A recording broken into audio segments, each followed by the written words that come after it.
Итак, вот еще раз, значит, водопад Байгуаты, как он выглядит, вот такой вот красивый, на фоне вот этих высоких гор.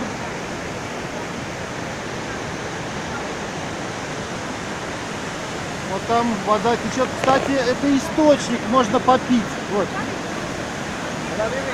Вы снимаете видео? Сейчас я 2 минуты.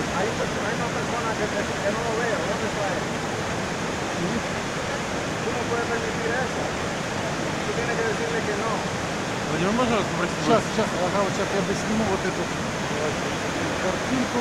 Вот так река потом у нас уходит, такая бурная довольно-таки красивая река.